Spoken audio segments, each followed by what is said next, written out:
Iya. Tercela bisa. Melanggar konstitusi itu bahkan dikonstruksikan sebagai pengkhianatan terhadap negara.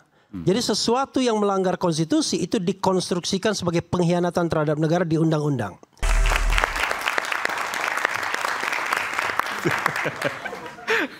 Bung Rocky keliling-keliling, kayaknya menenangkan diri. Enggak, di situ bau wangi semua, enggak ada bau ketek. Saya nggak tahu arahnya kemana tuh. Oke, tadi bicara soal apa yang kemudian terjadi. Bung Rocky menyatakan bahwa, Bung Adian menyatakan bahwa kalau untuk impeachment tidak perlu proses ketatanegaraan karena sejarah membuktikan itu. Kurang lebih begitu ya, Bung Rocky. Oke, impeachable yang berujung pada impeachment. Contohnya begini, kita ini hidup dalam beberapa presiden, beberapa kekuasaan. Oke, dulu kita tidak berbicara tentang ketek.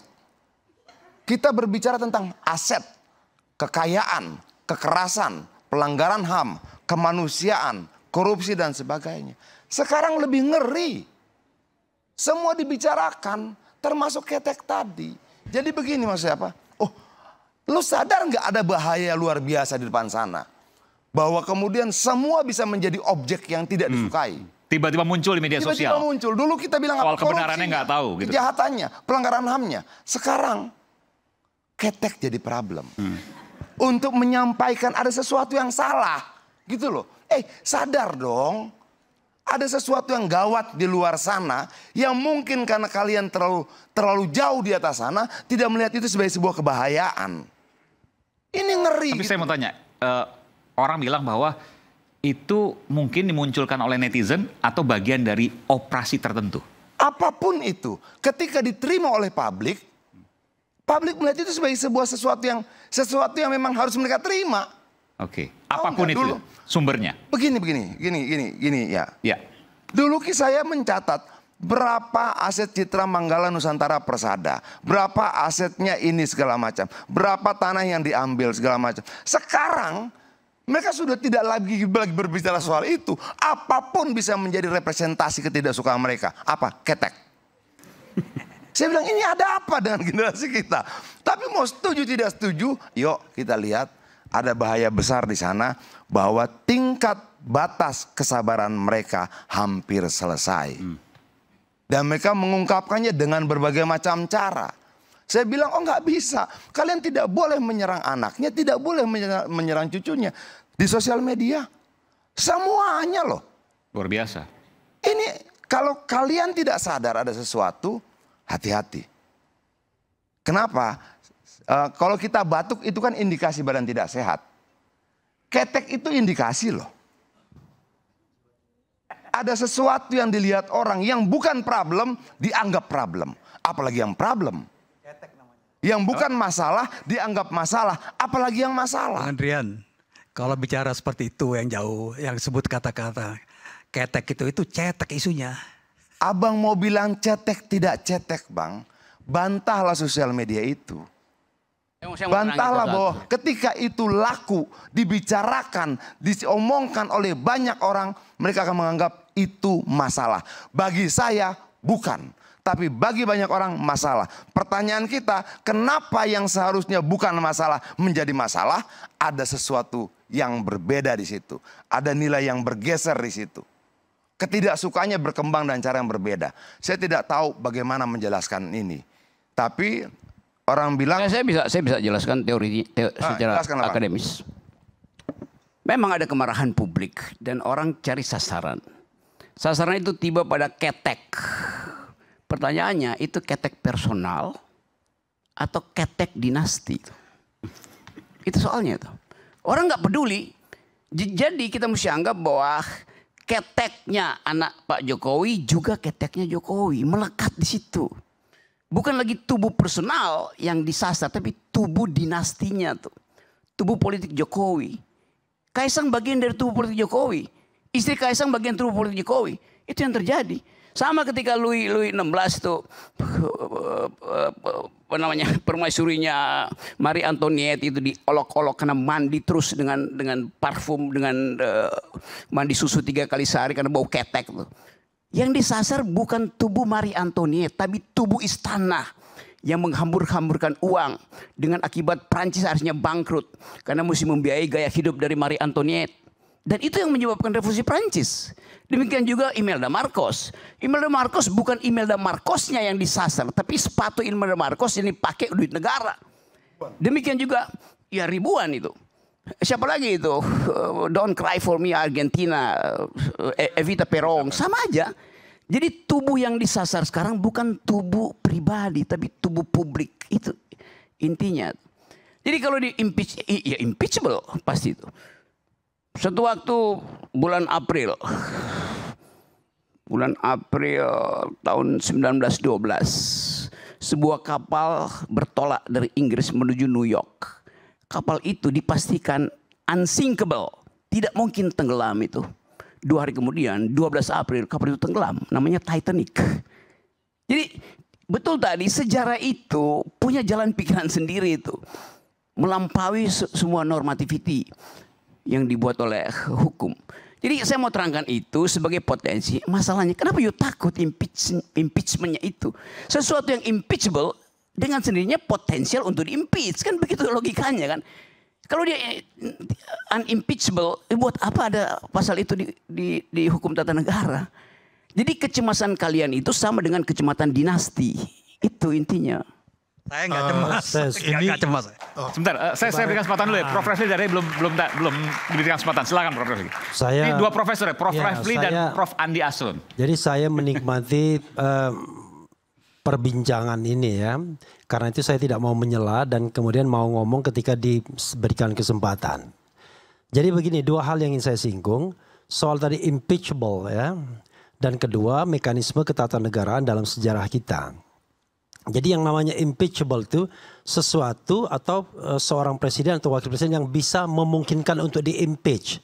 Makanya dibilang impeachable, kan begitu. Sama misalnya kita mengatakan dia tidak hanya unable tapi unwilling, ya kan? Gitu misalnya. Jadi sesuatu kondisi.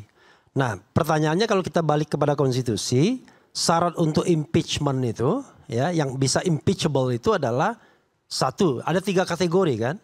1, melakukan pelanggaran hukum berupa pengkhianatan terhadap negara, suap, korupsi atau tindak pidana berat lainnya. Ya, tindak pidana berat itu 1 kategori. Kategori kedua, melakukan perbuatan tercela. Kategori ketiga, itu tidak lagi memenuhi syarat sebagai presiden dan atau wakil presiden. Nah, kalau kita lihat ya, semua kategori tersebut tidak semuanya measurable. Tetap tersedia ruang politik untuk mempermasalahkan. Makanya kalau kita mengatakan sesuatu yang impeachable itu tidak precise, tidak fix. Sebagai contoh misalnya melakukan perbuatan tercela, itu bisa ditarik kemana-mana. Iya, karena tidak didefinisikan secara eksak di situ. Tidak perlu tanda tangan yang melanggar konstitusi misalnya. Iya. Tercela bisa. Melanggar konstitusi itu bahkan dikonstruksikan sebagai pengkhianatan terhadap negara. Jadi sesuatu yang melanggar konstitusi itu dikonstruksikan sebagai pengkhianatan terhadap negara di undang-undang. Jadi kalau kita bicara mengenai impeachment, maka sebenarnya ruang untuk impeachment itu lebar sekali. Itu 1. Ya makanya dibilang impeachable. Tetapi apakah kemudian ruang itu digunakan atau tidak? Kita bicara konstelasi politik. Kan begitu. Kan 2 hal yang berbeda. 1 hukum tata negara, 1 politik. Oke, sepakat kan? Nah, karena itu tidak ada perbedaan antara Rocky dan kubu sana. Kenapa takut sekali dibilang impeachable kan? Oke. Saya nggak takut. Yang kedua adalah soal mekanisme ketatanegaraan sejarah. Ya, benar kata Bung Adian. Sebenarnya impeachment terhadap 3 presiden itu tidak 100% mengikuti prosedur yang ada. Bahkan tidak ada prosedurnya dalam beberapa hal. Contoh zaman Bung Karno, dulu nggak ada yang namanya prosedur impeachment, prosedur pemberhentian presiden di zaman Bung Karno. Kenapa begitu? Ya karena Bung Karno semua yang menguasainya. Dia bikin dekret presiden, dia pula yang bikin MPRS pada waktu itu. Dan MPRS loh, Majelis Permusyawaratan Rakyat Sementara. Tetapi ketika ada kekuatan civil society, mahasiswa yang menginginkan perubahan politik dari orde lama ke orde baru, disitulah kemudian MPRS merasa punya taring untuk meminta pertanggungjawaban Bung Karno sebagai mandataris yang dikonstruksikan oleh Undang-Undang Dasar 1945. Itulah ada pidato Nawaksara. Pidatonya ditolak. Soekarno jatuh. Tidak ada prosedurnya. Ya, dicabut. Itu is a political process sebenarnya yang dilakukan MPR, tapi tidak ada mekanisme impeachment-nya, ya kan? Jadi itu dinamika politik di MPRS yang diketuai oleh Nasution, kan? Oke. Tapi dicabut kekuasaannya, kan? Iya, tapi kan tidak ada prosedurnya waktu itu. Yang jelas MPRS karena dia merasa saya punya kewenangan sebagai lembaga tertinggi negara, saya cabut kewenanganmu. Tapi nggak pakai proses itu, nggak pakai proses yang ada sebelumnya, gitu. Nah, waktu Pak Harto di dalam konstitusi itu mengakhiri jabatan presiden itu ada 3, ya. 1 dengan yang namanya proses pemberhentian, yang kedua dengan mengundurkan diri, dan yang ketiga yang normal dengan fixed term of office. Jadi kalau dibilang fixed term itu ya kalau dalam kondisi normal, dalam kondisi yang tidak normal ya bisa saja di tengah jalan. Yang dilakukan Pak Harto itu adalah mengundurkan diri. Oke, mekanisme yang diatur dalam konstitusi. Tetapi kan mengundurkan diri kan tidak di ruang hampa. Kalau nggak ada Dian Napitupulu dan teman-teman kan nggak mungkin barang itu mengundurkan diri, kan begitu. Nah, yang dilakukan terhadap Gus Dur itu hampir dia prosedural, tetapi ujungnya tidak.